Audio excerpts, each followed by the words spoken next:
Thanks for joining me, everybody. Chuck Morse here, Left Right Radio, every afternoon at 12 noon at live at Facebook, at YouTube, and all the affiliates. I want to welcome aboard Steve Almond. He's the author of Bad Stories: What the Hell Just Happened to Our Country. This book is just out, available at Amazon. Steve is a podcaster. He's a columnist with the New York Times. His podcast is linked to the New York Times. He's a prolific author of many books, and this is his latest. Steve, thanks for joining me. Absolutely. Good to be with you. Steve, the premise of your book is your analysis of how it is that Donald Trump became a candidate, let alone became the Republican nominee, and then was elected president. Go right to the basic premise of your thesis here. Sure. So the idea is that I think people tend to focus a lot on outcomes in politics. So there's a lot of focus on the everyday, unremitting scandals that make the news cycle so sort of frantic and out of control. My interest is in stepping back and saying, as a storyteller, which is primarily what I am, every bad outcome is authored by a set of bad stories, right? So if Jesus in the Sermon on the Mount tells good stories, which are about enlarging our mercy and our compassion, right, then the hope is that that results in that there are good outcomes from that. People's humanity is enlarged. They become less selfish, less greedy, less self-interested, more aware of the suffering of others as part of their moral responsibility. This is a myth or a story, if you literally believe in the Sermon on the Mount, that is kind of suffuses our entire tradition of religious history. If you're Christian, even if you're not Christian, there are lots of good stories like that, right? And they produce good outcomes. On the other hand, if you tell stories that are fraudulent, that are intended to sow discord, that are propagandistic in nature, then inevitably the result you're going to get is a bad outcome. And what I'm trying to do is, rather than sort of trying to react to every scandal that we're seeing, to step back from history and say, what are the bad stories? What are the bigger, larger bad stories that led to the bad outcome of 2016? And by the bad outcome, I mean that we demonstrably elected somebody who, at least for the way that I raise my kids, I don't think a person of Trump's character and behavior would be allowed onto a playground. You know, you wouldn't be okay with another parent bragging loudly in their workplace about sexually assaulting women or mocking disabled people or sowing discord by vilifying people of color. That's just not something we consider to be, or I don't consider it to be, decent behavior. And so the question is, how did somebody who 20 years ago or 30 years ago or 50 years ago or 100 years ago would not have been an acceptable candidate for high office, let alone low office, become the president? And in order to understand that, we have to step back and say, well, what stories have we been telling ourselves as a country that's led us to this place of dysfunction and discord?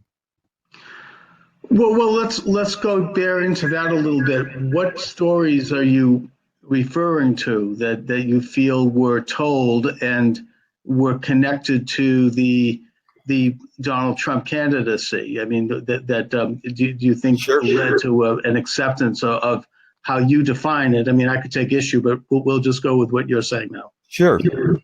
So there's 17 stories in the book, and one of the ones that predates even the formation of the country is the bad story of race. The idea that there's some kind of pigmentary alliance that transcends other kinds of alliances and is somehow more important. This was a story that was told before the country was even formed, and it was told by rich people primarily to make indentured servants who were of European descent, Caucasian European descent, feel that they had some kind of alliance with wealthy colonists, as opposed to banding together with other people of their class and saying, why aren't we having a politics of economic justice? Why do people who hold far more than they've earned control us, who earn far more, who really are working for either low wages or no wages in some cases?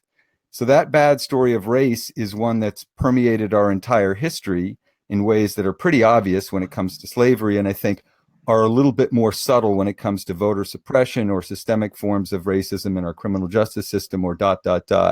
So that's one bad story. the idea that America is a representative democracy is another kind of foundational bad story.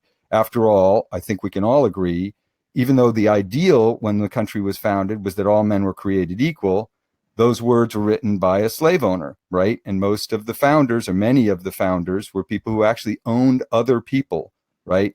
That was just the radical circumstances. What's more, people of color didn't have a vote, and women didn't have a vote through half of this country's history. So we've never really been a representative democracy. Just as people in California or Texas or New York, their votes count, what, 1/3 as much as somebody in a less populous state? That's not a representative democracy.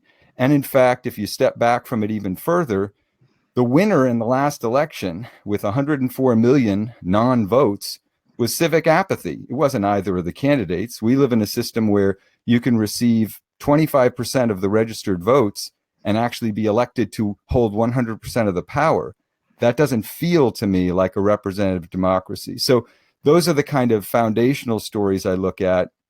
And then there's a whole other series of stories that have to do with the way in which our culture has become compulsively obsessed with entertainment and the ways in which we've sloughed the duties of citizenship for the kind of pleasures of fandom. We've devolved from a public into an audience, essentially, that sits back and passively consumes civic dysfunction and sporting events and so forth, rather than regarding our elections as what they should be, a contest of ideas, right? That's ideally what everybody can agree an election should be. It should be a sober discussion of which policy remedies you seek to do the most good in office. Does that sound fair? Are we still agreeing?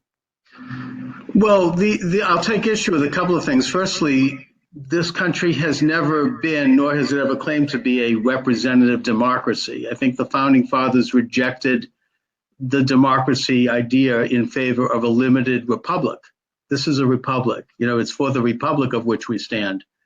And that we offer limited grant of power to a government. We're not a mob rule. We don't have, majority rule. That's why we have things like a separate bicameral Congress, and why we have a electoral college and other things, because it diffuses. Well, wait a minute.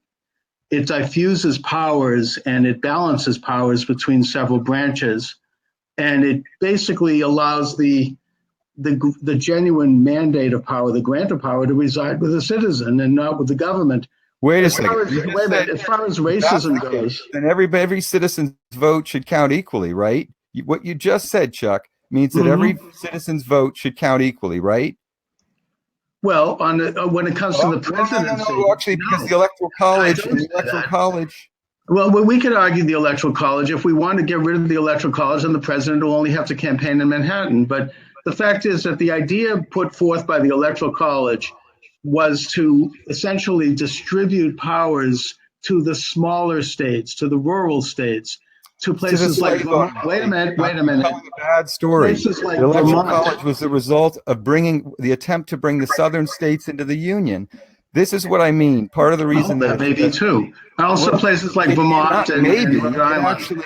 It actually is the central reason that the electoral college was devised. It was right, and Vermont and Rhode Island, and to ensure and that the idea Virginia, it still serves the purpose of allowing places like Alaska or Hawaii or Idaho, or states that have like a tiny population, from having at least some place at the table when it comes to electing the president. And if it was strictly, wait a minute, the reason that the electoral college came into existence was to bring the southern states into the union. Fine. The point is, it still serves the way they did that.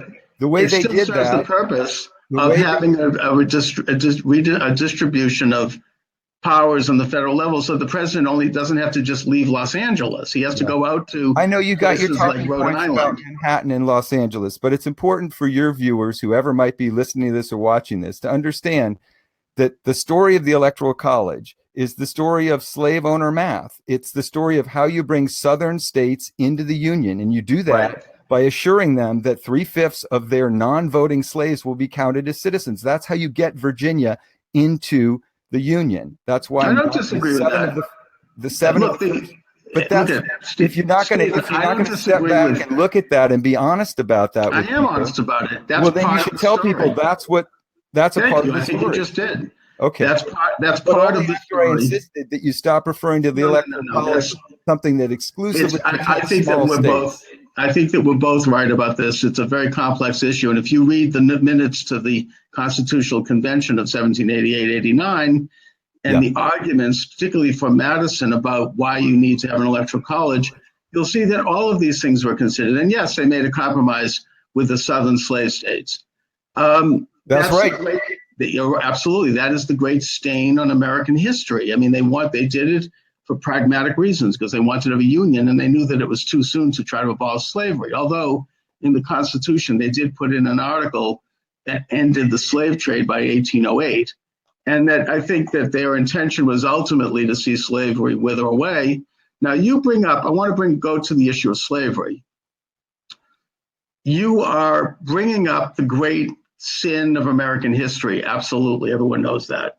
The idea that we didn't enfranchise Black people as equals. We also didn't enfranchise women, and we didn't enfranchise people under 21. They didn't have the right to vote. I think that you're viewing it more, however, as a glass half empty than as a glass half full. And let me tell you why I think so. Okay. Sounding like Kanye West, but go ahead. I haven't heard Kanye West talk about this, but maybe he did. He's great. But I'm talking now. This is my idea. Okay.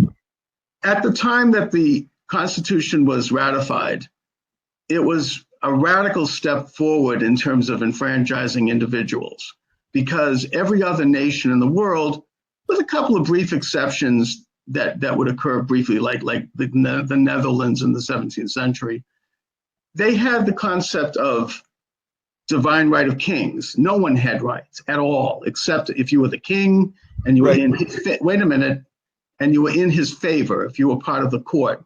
And you had to, citizenship was based upon strict system of whether you were in or whether you were out, and everybody was a subject.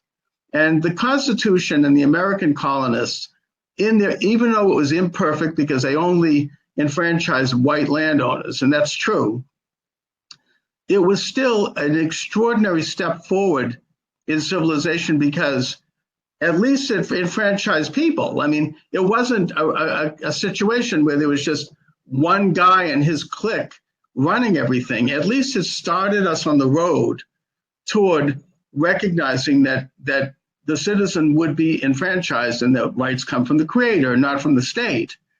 Right, the white landowning citizen. You're right. Right, but the point is that is a step forward that would eventually find greater fruition with the enfranchisement of African Americans and women and gay people and everyone else. But it would take time. You have to look at it in the context of when it happened. I mean, at that time, nobody had rights. So, I mean, I view this as more of a glass half full than as a glass half empty. I mean, I recognize that Black people were enslaved in this country. I mean, unless they were freedmen, and that was a terrible compromise. But it was a step forward in the direction which eventually the question was resolved by the Civil War. So I want to bring things up. The question wasn't entirely settled because you had entirely and still isn't entirely settled. You had Jim Crow, and today you have vestiges of Jim Crow, which is a conscious effort to suppress voters. But we could talk about that. But we could both examine public policies that have hurt Black people in the 20th century, and I'd love to do that. But I want to bring things up to the present time and ask you how it is that you have decided to connect the candidacy of Donald Trump with this, because you can say the same thing about any of us. I mean, really? Yes, we can. Can you say that another president, Chuck, let me take you at your premise. Can you say that any other serious presidential candidate has, to launch his campaign, discussed citizens of another country as rapists and drug dealers? Has another candidate... What's it have to do with slavery and Black people? Has another candidate blithely announced in the workplace that he sexually assaults women and bragged about it? Has another candidate mocked disabled people? Has any other presidential candidate behaved in these ways? Just answer a very simple question. Has any other presidential candidate behaved in those ways? I noticed you kind of isolate this into candidate. as Has opposed to any other public figure running for high office behaved in these ways? It's a simple question, Chuck. Raping and sexually molesting a score of women in the White House. Sorry. Accusing somebody of doing something isn't the same as them publicly declaring it. You know what? This is all you have, Chuck. When it comes down to it, you can't defend Trump. And so you have to start spouting your right-wing propaganda in order to try to absolve yourself of supporting a candidate who's below our common decency. That's all you can do. Do you believe the women who accuse Clinton of sexual molestation? I'm not talking, my book isn't about Bill Clinton. It's about... I know that. I'm just pointing, you've asked me the question. I'm discuss that with you. If you can't answer a simple question You about asked the me, candidate you apparently Bill Clinton, support. the line of women who accused him, I believe them. Yeah, Chuck, I know. This is all you've got. You're a Trump I think it's a lie. You carry his water because you're okay with misogyny and you're okay with racism. And the way you make yourself feel okay about that. I don't feel okay about it. I don't feel okay about Kennedy's sordid history. The guy who's in power right now is the guy who your mindset and your vote and your political action and your podcast supported. So why don't you go ahead and defend his statements and behaviors? Thank you. Has any other candidate behaved in those ways? Would you be okay with any other candidate behaving in those ways? I think that, I don't like, for example, candidates who associate with known anti-Semites, but we'll put that one aside too and point out that these are things. I'm just asking simple questions about Trump's conduct and whether any other candidate has behaved in that way. And you cannot simply don't have the intellectual integrity to simply answer that question. And it's I will answer. We'll put aside the other candidates because you brought that up. Because they're not the one that I'm talking about. And I will tell you that I hold against Trump his insulting comments. I mean, I don't think anybody likes them. That's not something that that resonate with people. He can be very insulting and he can be very loud and, crude. And I hold that against him. I hold it against we don't want to go to other candidates, things that they've said and things that they've done as well. But my point is that these things, as rude as they are, and he can be very insulting, are not consonant with the policies that he not only represented, but he's now implementing, which I think are the most forward-thinking since FDR. Really? Tell me about some of the forward-thinking policies, because I'm seeing families being ripped apart at the border. I'm seeing environmental regulation being stripped away. I'm seeing the special interests and the wealthy in this country getting more than they could have ever wished for. I'm seeing the swamp growing and growing and metastasizing in Washington. Tell me about the forward-thinking New Deal of Donald Trump that I'm somehow missing. Well, look, I could go into a long list of policies, but we have a limited time. Please do. Give me one forward-thinking policy. I don't even need a long list. Just give me one, Chuck. I just mentioned two, but you were talking over me. Okay. Let's hear about Donald Trump's forward thinking, because he wants to make America great again, which seems to suggest that it's something in our past that we should be returning to. So what exactly are the forward-thinking policies? Again, from what the previous several administrations, I don't know about too far. Okay, I don't want to hear about your anti-Obama stuff. Just tell me what Trump is doing that's so forward-thinking. On a policy level, domestically, there's the tax cuts, which put, as Nancy Pelosi, 83% of those tax cuts go to the corporate sector. Interrupting. You asked me a question and let me answer it. The tax cuts are really forward thinking. Hello, that's what FDR was saying. He was saying, let's give tax cuts to the wealthy. The New Deal is all about taking care of the corporate sector. It's fine. So fraudulent. You're interrupting me again. Literally impossible for the tax cuts. No, you have to let me finish the sentence. Okay, Chuck, tell me about the forward-thinking tax cuts for the corporate sector in this country. Which is good, by the way. Thank you. It's great. Let's hear about it. Yes, it is. I think corporations are the most progressive institutions in history. Wow. But let me go to my answer about the tax cuts. How are they progressive? Like the New York Times is a corporation, by the way. The tax cuts, progressive? Because they hire people, they create goods and services. What's their motive? I don't care what their motive is. You don't care what their motive is? Their motive is the point of the book. Their motive is to make a profit, which is perfectly right. So that's progressive to you? Making a profit is progressive? All the great progressive leaders were saying we should really focus on making a profit? Yeah, I assume you're paid. I mean, making a profit is private ownership of the means of production. It's capitalism. That's good. That's progressive? Yes, it is progressive. Have you ever read Teddy Roosevelt's New Nationalism speech of 1910? Have you ever read that speech? Yeah, he's talking about what we should be doing now, which is busting these big trusts, like with due respect, Facebook and Google. I'm for that. Look, I'm not for. There's no such thing as unbridled we need to break the unholy alliance. Since you're giving a thumbnail that is simply disrespectful to what that speech was. What Teddy Roosevelt was saying is that it is the job of American democracy to advance the cause of civilization. And the way we do that is by destroying privilege and by making sure that the corrupt alliance between business and government is broken, that the citizens themselves are the people who are protected from an alliance between business and government, both of which can be corrupted by the profit motive.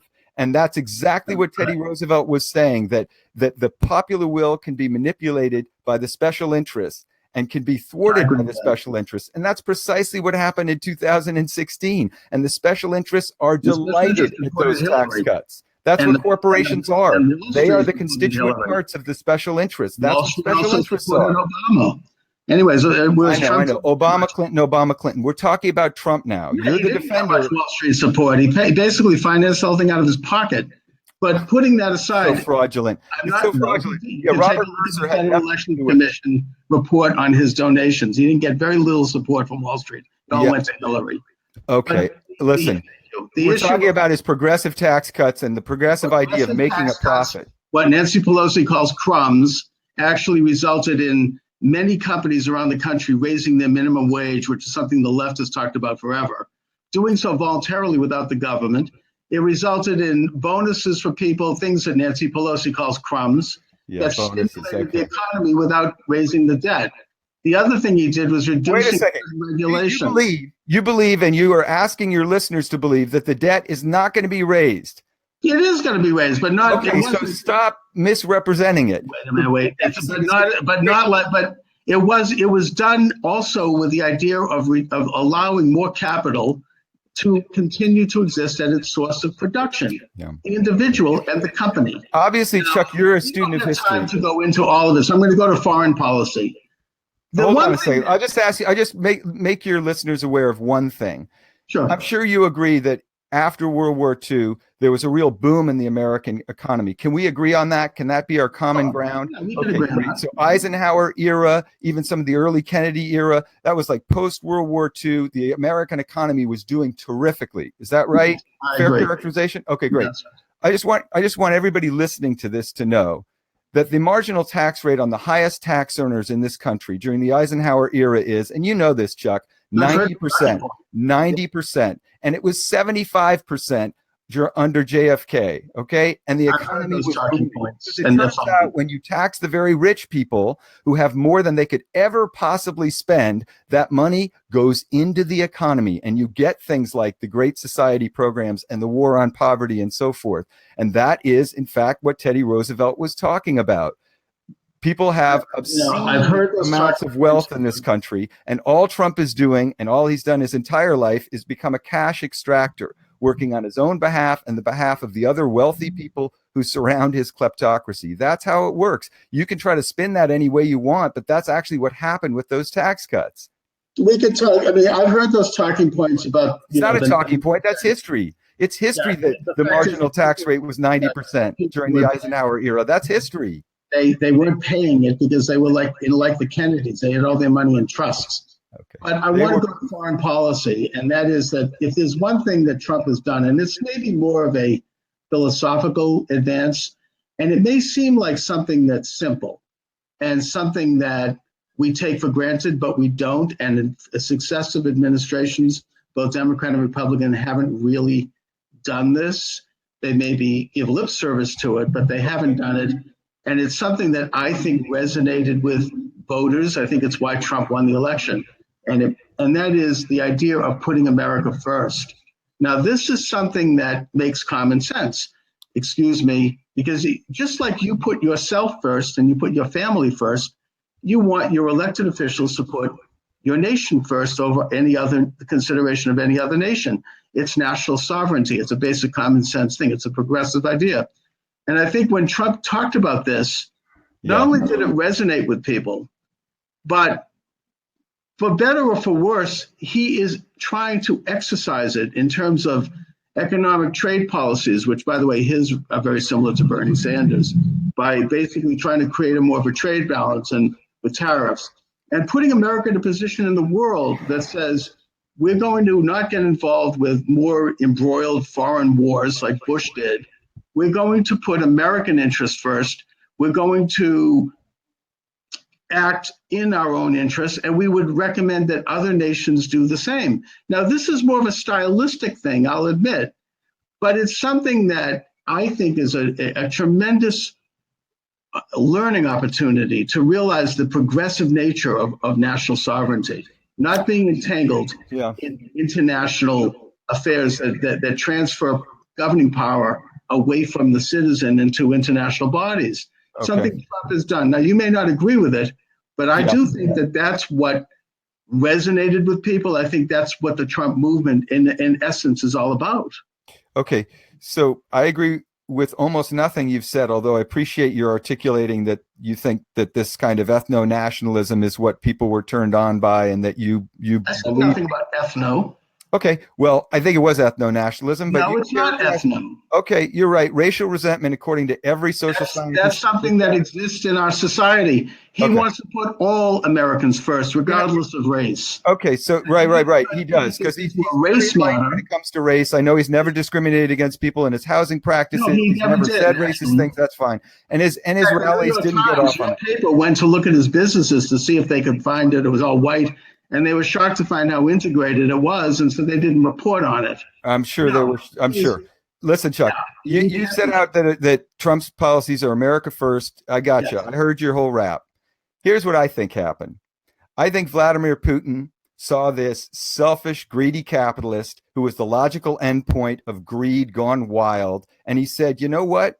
I couldn't defeat America militarily. I couldn't defeat them economically. In fact, the Soviet Union was brought low by that.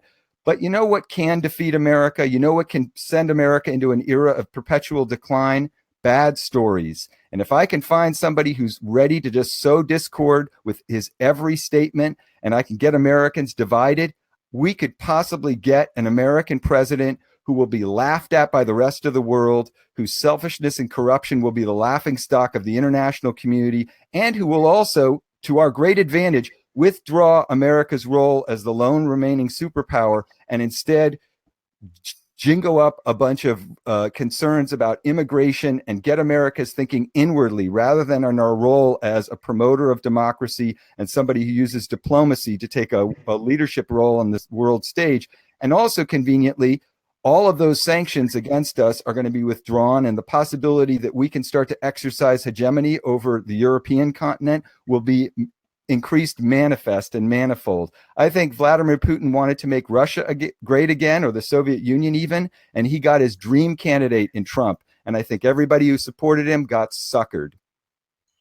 You know, the one thing that did come out of the Senate hearings on this, and it's very interesting, is that the Russians, apparently, even after the fall of the Soviet Union, they still continued some of their really bad habits. You might even say their bad stories, as you might define them, by using these bots, these fake computer people, to manipulate and to create dialectical conflict in the United States. And apparently they were doing this all the way back to 2012. And they were trying to create, you talk about racial discord. They were using these bots to gin up racial conflict between people around Ferguson and around the Trayvon Martin murder. They were like trying to bad stories. Bad stories of race. The point is that they're playing both sides of the fence here. They're trying to get people to raise the consciousness of race conflict, which is our weak point in this country. Clearly, we all know that. And exacerbated by throwing gasoline on an already existing fire. I got you, and I agree with you, Chuck. But here's my question for you, and I really would like you to just answer it directly rather than pivoting off to somebody else. How then do you justify supporting Trump, one of whose central appeals was his overtly racialized policy. You reject that? Okay, so when he said Mexicans are rapists and they're drug dealers and they're coming over the borders, you reject that? He said some are, and Mexicans are white, by the way. Okay, all right. So that's your excuse for that. What about when he said there were people on both sides of the neo-Nazi, anti-neo-Nazi divide in Charlottesville? There were fine people on both sides. Was he trying to racially heal America? I'd like to answer that question if you don't mind, because I studied this and I heard the speeches. He wasn't talking about either the white supremacist or Antifa. He recognizes that those are bad people. He was talking about some of the people, even if they were misguided, who just came out because they believed that they didn't want to see the monument torn down. And by the way, I'm a Northerner. I don't have any sympathy for the monuments. But the point is that there were people there who were well-meaning on both sides, who either wanted to see the monument saved or who wanted to see it torn down, and that had nothing to do with either the white supremacists or Antifa. Now, that issue is twisted out of context by a media, and I've never seen a media more viciously anti any candidate. There was just an article today, a survey done, which shows that 90% of the media coverage of Trump is negative. They took that thing and they twisted that out of context, in my opinion. Well, okay, you're certainly entitled to that opinion, but another way of looking at it is that the media is concerned primarily with the truth. And when you have a candidate in an administration that lies constantly about everything and flagrantly, well, then you can reject reality and you can go on the internet, Chuck, and find your own reality. You want your health care plan, you can keep your health care plan. In which Donald Trump, I know you can't talk about Trump, so you have to talk about other people. I can talk about big lies. Whataboutism. The kind of lies Trump gets. Now, look, Trump has a tendency to. Oh, come on, Chuck! Don't do this. Don't insult yourself in front of your viewers. I'll insult by defending the guy. What I'm saying is that he lies blatantly. I'd like to answer that. He engages in the kinds of lies, and it's a flaw in his character. Certainly, it's like I caught a bigger fish than you. You know, when he talks about things like I grabbed a bigger pussy. I grabbed a bigger pussy than you. That was a private conversation. I found a bigger Mexican rapist than you. I don't think he was doing that in the White House like some people. But putting that aside, when he talks about things like, oh, I had a bigger crowd, and those things are lies, but they're exaggerations that come from an insecure person. They're not lies that can actually hurt people. Like, if you like your doctor, you could keep your doctor.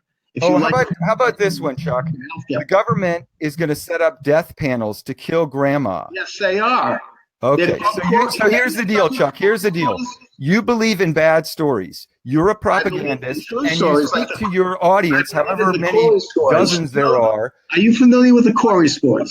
Bad stories, and you spread. When an agency decides whether or not you're going to get health care, that happens in every socialized healthcare system. Okay. And yes, it turns out to be so true. Now I'd like to hear you defend the gun lobby and say how good it is that we have lots of guns, because that's the only way to keep people safe. No, I don't. I'm not a fan of that. I think that, by the way, the state that has the highest per capita gun ownership in the country per population is Vermont. Okay, great. I'm glad to have that factoid from the NRA via Chuck Morse. Here's another story I'd love to hear. I support gun control. I don't agree with that issue. Okay, so then I'm sure you have a problem with Trump speaking to the NRA and basically saying the gun lobby owns me and he owns congressional. No, I don't agree with him. I'm fine with that because Bill Clinton raped somebody in your mind. No, I don't agree with him on that issue. Okay. And I think the first line how about the environment then? Well, let me finish gun control. The best form of gun control, I think, is to get guns out of the hands of gangs in the city, and to help innocent, law-abiding people, like particularly African Americans living in crime-ridden neighborhoods, learn how to handle guns and to have guns so they can reduce crime. But I do support. I don't think that AR-15. Let me get the Chuck Morse platform. Give guns to people, to African Americans in economically disadvantaged neighborhoods so that they can remain safe. If they're law-abiding and they go through the proper training, yes, I think it would reduce crime in those neighborhoods. If people, if your grandmother, who went to a course and learned how to handle gun, it would be a good protection against possible rape and violence. Okay, so here's what I would say. I would say you've just done the gun lobby a huge favor because you just sold 2 guns. And what I would say is there should be no guns. The fewer guns, the less killing there is. And in fact, every industrialized nation who's followed that good story, Australia on down, has seen hugely reduced numbers of gun deaths. That's not By true. the way, most of the mass shootings are committed by white males. If you check the Mother Jones or AP or any of the others, all of them. Timothy McVeigh, white male. Why don't we call him a terrorist? I don't disagree with that. I think he was. Okay, great. So let me ask you about one other story. The Second Amendment gotten rid of and private ownership of weapons. I know you want to go to that place, but you agree with you just me said that it. You just said you should have no guns. I said fewer guns results in less death. And by the way, I don't think there's any debate about that. Every other industrialized nation that has put sensible gun control legislation in place, not taking people's guns away, but put in place sensible gun control legislation, has seen a dramatic and immediate decrease. I tend to agree with you on this, and I'm not interested. I don't think that AR-47s, what is it? They belong in the street. I mean, I tend to agree with that. I got you. So let me ask you about this story then, because I'm just curious, because I think we're all full of good stories and bad stories. So I just want to get your take on this story. What's driving climate change on the earth? Do you believe the science, the established science of climate change, or do you think it's a hoax by the Chinese to try to make you feel guilty for driving an SUV? My answer to that is that I think we can all agree that air pollution is damaging. The question is, what kind of policies can we put in place that would both reduce air pollution, regardless of whether or not it's causing climate change, or while at the same time preserving and advancing our industrial civilization. And I think that requires investment into alternative energy sources. I don't think that the international regime is good, which what it does is it shifts air pollution to third world countries and it redistributes wealth. That doesn't work. That's not going to reduce air pollution. This international, agreement that President Trump got out of, that wouldn't have done the thing to take a single molecule of carbon out of the atmosphere. All that would have done would pay a bunch of third world countries and allow them to pollute their own air. And it's a world, because that pollution is going to basically go around the world. So I support development of alternative fuel sources to reduce air pollution, regardless of whether air pollution causes global warming. I think there are people that disagree. I don't really care. I'm not a scientist. There are people that disagree. I don't really care. I'm not a scientist. Well, in fact, there are scientists out there whose entire livelihood is to study this, and they've established human activity. Then we can all agree that air pollution should be reduced. Great. What policies would do that? The international regime that's been promoted these past several decades is not doing that. All it does is shift air pollution to third world countries. I know you got your line about somehow I'm going to dodge. Don't have any lines any more than you do. You do, because your propaganda is there to try to basically enable a deregulation effort.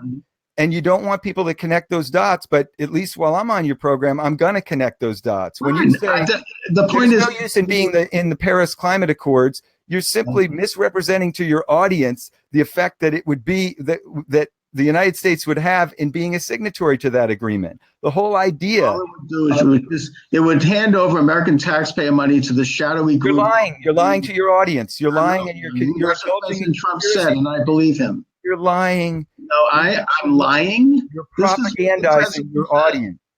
No, this is one way to reduce air pollution, and that is to regulate the fossil fuel industry. And you have a president who doesn't want to do that. And you have Scott Pruitt in the EPA, who's up to his eyeballs in personal corruption, who's doing everything he can to deracinate the EPA and obscenely strip away any regulation of the fossil fuel industry. You know it for a fact, and you should be honest with your audience about how damaging that's going to be to my kids, to your kids, to our grandkids, and actually to the planet as it exists. Miami Beach is underwater, when there's a big storm for this very reason. This country. We have very good standards of air pollution. No, we don't have very good standards. So why aren't we signing on to the Paris Accords? Because all that does is transfer American taxpayer money. You can try to explain that. I think it's nonsense. We'll let people decide for themselves. Try to curb climate change, and it does nothing of the kind. All it does is it doesn't. Right. There's no regulation that could possibly do any good. And you know who the biggest beneficiary of deregulation is? guys like you who don't have to tell the truth. You get to go on the internet. Act of 1972, and try to sell it to your listeners as the good air propaganda. And it's what I write about in the book. Our air standards are better than any other industrialized country. Yes, I know, and it was a great advance for America to allow slavery, but at least recognize that white males were citizens. I know you want to grade morality on a curve. Our air is cleaner as an industrialized country than any other country. We have very good standards here. And in fact, we consume more of the world's energy by a long shot than any other country, even though we have a tiny. More reason why it's impressive. Because we've been roaring drunk on petroleum for 200 years. And the Fiddler's Bill has come. It's more impressive that our air quality is better. And I think we could, as I started with, we could do better in terms of developing alternative energy. I think that's something. Would you support your candidate Trump, your President Trump, doing that? Because he's doing just the opposite. When he opposes the Clean Power Act, he's doing just the opposite. No. We're in Orwell's world. We're in Orwell's world. When you can't admit, I don't think so. I think that by improving the business atmosphere and allowing investors to the business atmosphere is going to solve our environmental problems. Those guys are really concerned with the environment. You create a situation where green energy can be invested in because that's what people want to invest in. Well, why isn't Obama continually tried to do like the Solyndra, for example. Okay, so that's right. Every time there's a solution, light bulbs, you find a way. Environmentally damaging than the old-fashioned. This is the level of cynicism. And the guy was a big Democrat Party contributor. Acknowledges the right solution. You try to undercut your listeners' faith. Not at all. You're undercutting. So go on, Steve, to the next point. The next point is, it's impossible to get truth to your listeners through the filter of your propaganda. That's the point I would make. The same thing with yours. Well, look, that's fine. That's fine. I had a feeling you were going to be a propagandist. I signed up you. But the point is, that's why we're having a conversation. We have read either of my books and expect you to come on the show. You sort of let a bio and said, well, that'll be enough. I'm not a research guy. Well, clearly you're not a research guy. You want to attack, neither are you. Do you know the science behind this? Chuck, are you a scientist? Yeah, I'm not a scientist. Credentials. You're right. More than somebody. I'm not a scientist. I don't claim to know the story. I'm not into research, but I'm a journalist. I don't read the books of the people I invite on my show, but I'm a journalist. Neither you or I have the scientific background. Neither you or I have the scientific background, and there are people. That's right. That's why I trust scientists rather than you, Chuck Morse. Scientific consensus. But you notice I didn't get into the question. By human activity, and that's the consensus. You know it. I don't know. Some people say this. Some people say that. No, I didn't get into the dumbing down of the electorate, and you're chiefly responsible for it. Because I think we all agree that air pollution is not good. Air pollution is not good. It's not exactly a scientifically precise diagnosis of the circumstance. Excuse me, but I think we all agree that air pollution should be reduced. I think we all agree that blue skies are pretty. The question is, what are the best public policies to reduce air pollution? Right. And do you think Scott Pruitt is? The liberal establishment has supported are not reducing air pollution. They're just transferring it to third world countries. Do you think Scott Pruitt is pursuing policies that will fight air pollution? Yes, I do. You do. Tell me about those policies. Tell me one policy, Chuck. Thank you for asking. I think that both Scott Pruitt, I suppose, maybe not specifically, but the administration in general, have putting forth an economic plan that. I'm not talking about environmental policies. Yeah, let me finish my sentence. Yeah, let me finish my propaganda. What is it? Thank you. That allows for a reduction in the kind of onerous regulations and tax rates that allows citizens. Wow, your propaganda is your game is so lame, man. To invest. I asked you about environmental regulation, and all you can do is say deregulation is good for the economy, so people get richer, and that's good because corporations are progressive. That's what you're saying. That's right. And green. Okay. I want to go ahead and say, Chuck, I appreciate that you're a good listener and that we had this dialogue. That's as much as I need to hear. Thank you very much. Okay. Right. So now, Steve, do you want to mention where people can get your books or whatever? No, it's okay. It's all right. But I appreciate that we could have. Not self-righteous, Steve, but that's okay. Well, it's not self-righteously. It's an effort to identify when somebody's being a propagandist. Very elitist and very. I know elitist is your code word when you don't actually talk about policies or facts. Anyways, And thanks hey, a let me lot. listen for it. Politically correct. Can I hear it? Give me a politically correct for old time's sake, Chuck Morse. Politically correct. You got it. All right. Thanks a lot, Steve.